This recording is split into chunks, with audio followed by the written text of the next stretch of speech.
የሚያሳይ አንድ ታሪክ ልንገራችሁ። ታሪኩ የነቢየ እግዚአብሔር ዳዊት ታሪክ ነው። ዳዊት በሕይወቱ እድሜውን ሙሉ ያለቀሰባት አንድ ኃጢአት ሰርቷል። ምንድነው ካላችሁ፣ በመጀመሪያ ስራ መፍታት ነው። ስራ ፈቶ በቤቱ ሰገነት ላይ ሲመላለስ ኦርዮ የተባለ ኬጢያዊ ሰው ሚስት ገላዋን ስትታጠብ አየ። ባየ ጊዜ ልቡ በዝሙት ጦር ተነደፈ። ማናት ይቺ ሴት ብሎ ጠየቀ። የኬጢያዊው የኦርዮ ሚስት ናት አሉት። ዳዊትም አስመጣት። ተመልከቱ፣ ኃጢአት የሚጀምረው ማናት ሲባል የገሌ ሚስት ናት ሲባል ማቆም አለብህ። ባለ ትዳር ነው ሲባል ማቆም አለብሽ። ባለ ትዳር ናት፣ ባለ ትዳር ነው ከተባለ በኋላ ጨዋታው ከቀጠለ መጨረሻው ያምር። ማናት አለ፣ የኦርዮ ሚስት ናት። አስመጣት፣ አስነወራት ይላል። ምን አላት? መጽሐፍ ቅዱስ ባልና ሚስት ተስማምተው የሚፈጽሙትን ሩካቤ አወቃት ይላል። አዳም ሚስቱን ሔዋንን አወቃት ይላል። ከሕግ ውጭ ከሆነስ አስነወራት ይላል። ግብሩ አንድ ነው፣ ግን እግዚአብሔር የሚያየው በተለያየ አይነት ነው። ይችን ሴት አስመጣት፣ አስነወራት። ሴቲቱ ገላዋን ትታጠብ የነበረው ከወር ልማዷ ነጽታ ነበርና ወዲያውኑ ጸነሰች።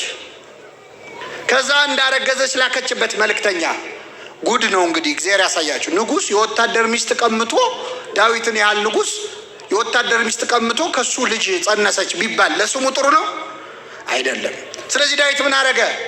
ጦር ሜዳ ደብዳቤ ልኮ ኬጢያዊውን ኦርዮን አስመጡልኛል። ኦርዮ ተልኮ መጣ። ንጉሱ ፊት ቀረበ፣ ሰላምታ ቀረበ። ዳዊት ምን አለው? እንዴት ነህ? ጦሩ እንዴት ነው? ሰላም ነው ያለው። እግዚአብሔር ይመስገን፣ ታቦተ ጽዮንን ይዘን እግዚአብሔር አልተወንም፣ ጠላቶቻችንን ድል እየነሳን ነው አለ። በልሽ ወደ ቤት ግባና አረፍ በል አለው። ዓላማው ምንድን ነው? ዳዊት ገብቶ ከሚስቱ ጋር እንዲተኛና ልጁ የማን ነው እንዲባል፣ የእሱ ነው እንዲባል ግባና ተኛ አለው። ምግብ አስይዞ ላከው ይላል። ከቤተ መንግስት ምግብ። የቤተ መንግስት ምግብ በነገራችን ላይ በጣም መጥፎ ነው፣ መዘዝ አለው። የቤተ መንግስት ምግብ አንዴ ከቀመስከው ቀጥሎ ሞት ነው የሚከተለው። እና ምግብ አስጭኖ ወደ ቤቱ ላከው። ኦርዮ ውጭ አደረ። ከዛ ዳዊት ሲያጣራ ውጭ አደረ። ምን ነው አለው? የእግዚአብሔር ታቦት በደጅ አድራ፣ ታቦተ ጽዮን በደጅ አድራ፣ የእስራኤል ጎበዞች ወጣቶች ከጠላት ጋር እየተናነቁ እንዴት እኔ ገብቼ ከሚስቴ ጋር ተኛለሁ አለ። ከኔ ጋር ነህ? የማን ታቦት በእግዚአብሔር በደጅ አድራ አለ? አይገርምም? ኦርዮ ኬጢያዊ ነው። ኬጢያውያን አህዛብ ናቸው። ከአህዛብ ወገን መጥቶ ተገርዞ ነው እስራኤላዊ የሆነው። ኬጢያዊው ኦርዮ ለዳዊት ስለ ታቦተ ጽዮን ክብር ይንገረው። በእውነት አይገርማችሁ? ስለ ታቦተ ጽዮን ክብር የእግዚአብሔር ታቦት በደጅ አድራ አለ። አንዳንዴ እኮ የማያምኑ ሰዎች ከኛ ተሽለው ይመክሩናል እኮ። ዮናስን አላያችሁትም? ተነሳና አምላክን ጥራ አሉት እኮ ከተኛበት ቀስቅሰው። አህዛብ እኮ ናቸው፣ የተርሴስ ሰዎች። እና ኦርዮ ስለ ታቦተ ጽዮን ክብር ለዳዊት እንዴት ይነግረዋል? የእግዚአብሔር ታቦት በደጅ አድራ፣ እንዴት እኔ ከሚስቴ ጋር ገብቼ ተኛለሁ አለ። ከምኔ ጋር ገብቼ? ከሚስቴ ጋር። ዳዊት እኮ ከሰው ሚስት ጋር ነው የተኛው። ምንድን ነው እያለን ያለው መጽሐፍ ቅዱስ? እግዚአብሔር ምን ሊለን የፈለገው? ልበ አምላክ እኮ ነው ዳዊት። 7 ሀብታት የተሰጡት እኮ ነው። ማንንም እንዳናምን ነው ምዕመናን። እገሌ በቃ ነው፣ እገሌ ነቃ ነው፣ ጸሎተኛ ነው፣ ሰባኪ ነው፣ ዘማሪ ነው፣ አጥማቂ ነው ብላችሁ ማንንም እንዳታምኑ። ኃጢአት ያላዋረደችው ሰው የለም። 1000 ጊዜ ቢዘምር ከዳዊት ይሻላል እንዴ? ይበልጣል እንዴ? ዳዊት እግዚአብሔርን እያየ እኮ ነው የዘመረው። ግን ኃጢአት ሲያዋርድ የማይጥለው የለም። እንዲቆመን ስንናገር አይታችሁ አቤት ሲዘምር አቤት ሲቀድስ ብላችሁ ማንንም እንዳታምኑ። ከዳዊት አንበልጥም ምንም ብንሆን።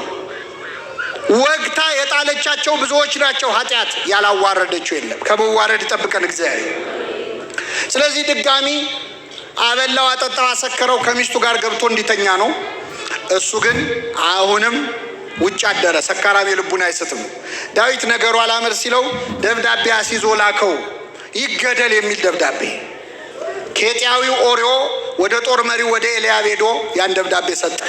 የሞቱን ደብዳቤ ይዞ እንደ ባህራን፣ የሚገደልበትን ይዞ እንደ ይስሐቅ እንደ ክርስቶስ ደብዳቤ ይዞ ሄዶ ሰጠው። ጦር መሪው ሲያየው ይሄ ሰው ይገደል የሚል ነው፣ የንጉሥ ትእዛዝ ነው፣ ምንም ማድረግ አይችልም። ወታደሮቹን ጠራና ኬጢያውን ኦርዮን ይዛችሁ ወደ ጠላት ሂዱና ጠላት ግር ብሎ ሲመጣ ሸሹ አላቸው። እሺ አሉ። ጠላት ግር ብሎ ሲመጣባቸው ጥለውት ሸሹ። ታቦተ ጽዮንን ጥላችሁ ከድታችሁ እስራኤልን ከድታችሁ ወዴት ነው የምትሄዱት እያለ እየለፈለፈ ተደብድቦ ሞተ ይላል። ይህ ሁሉ ሲሆን ማን ይመለከታል? አሁን ነቢዩ ናታን መጣ ወደ ዳዊት በፈረስ ላይ ሆኖ። ነቢያት በአህያ ላይ ሆነው ከመጡ አገር ሰላም ነው። በፈረስ ላይ ሆነው ከመጡ ችግር አለ። መጣ ወደ ዳዊት። ምንድነው አለ። ዳዊት ደነገጠ። አመጣጡ አላማረውም። እረ ንጉሥ ሆይ በአገር ትልቅ በደል ተሰርቷል አለ። ምን ነው ምን ተፈጸመ አለ። አንድ ሰው ብዙ በጎች ነበሩት አለ። ባለጸጋ ሰው ነው። ብዙ በጎች ነበሩት። ከጎረቤቱ ደግሞ አንዲት በግ ብቻ ያለችው ደሃ ሰውዬ ነበረ። ይህ ደሃ ሰው ወደ ሩቅ አገር ሲሄድ ይችን አንዲት በግ ጥሎ ላለመሄድ ብሎ ለጎረቤቱ ለባለጸጋው ብዙ በግ ላለው ባለሀብት አደራ ብሎ ይችን አንድ በግ ሰጠው። እስክመጣ ጠብቅልኝ አለው። እሺ ብሎ ይህንን በግ ተቀበለ የባለጸጋ። ከዚያስ እንግዳ መጣበት የባለጸጋ። እንግዳ ሲመጣበት ግን ካሉት በጎች መካከል ማረድ ሳስቶ የዚህን ሰውዬ አንዲት በግ አረደበት። ይህ በደል ተፈጽሟል በአገር አለው። ዳዊት አዘነ። ይሄ ሰው ምናምንቴ ነው አለ። ስለ አንድ ፈንታ 4 እጥፍ ይመልሳል። ስንት እጥፍ? ንጉሥ ሆይ የፈረድከው በማን ላይ ነው?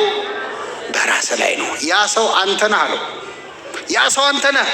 አቤት የሰው ኃጢአት ስንሰማ ደስ ይለናል። ወደኛ ሲዞር እንዴት ያስደነግጣል።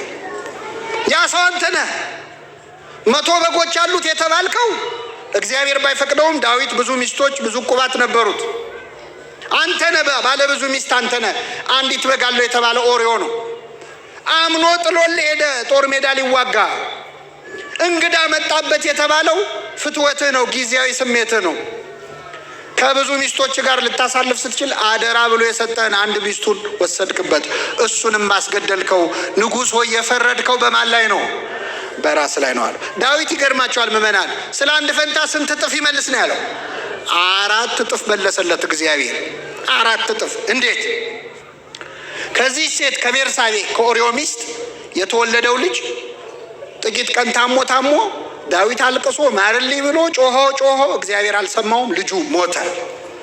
1 በሉ። 2 የዳዊትን ሴት ልጁን የሚባል ወንድ ልጁ ተነስቶ ትዕማር ትባላለች የገዛ እህቱን ደፈራት። የገዛ እህቱን በቁሙ አቀበራት፣ አዋረዳት። ዳዊት አለቀሰ። ስንት ሆነ? 3ኛ የዳዊት ሌላ ልጅ አቤሴሎም እንዴት እህቴን ይደፍራል ብሎ ይህን ደፋሪውን አምኖንን ገደለው። ስንት ሆነ? 3 ገዳዩ አቤሴሎም ደግሞ ዳዊት ላይ አምጾ በጦር ሜዳ ተገደለና ሞተ። ስንት ሆነ? 4 እጥፍ መለሰለት እግዚአብሔር። አንዳንዴ እግዚአብሔር የማይሰማ መስሎን እንዲያርግብኝ እንዲጨምርብኝ እንደዚህ እንዳትሉ ምዕመናን። የቃልህን ፍሬ ሊያበላህ ይችላል እግዚአብሔር፣ የማይሰማ እንዳይመስላችሁ። አሁን ይህን ለምን አነሳው? ዳዊት የሰው ሚስት እስከ ማስገደል ድረስ የደረሰው ኃጢአቱ ምን ለማድረግ ነው? መልሱልኝ።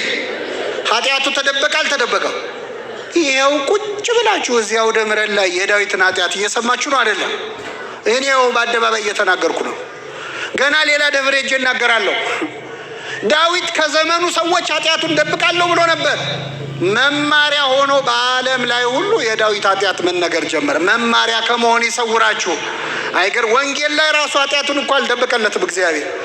አብርሃም ይስሐቅን ወለደ፣ ይስሐቅ ያዕቆብን ወለደ፣ እሴይም ዳዊትን ወለደ ብሎ ዳዊትም ከኦርዮ ሚስት ሰሎሞንን ወለደ ይላል። ከማን ሚስት?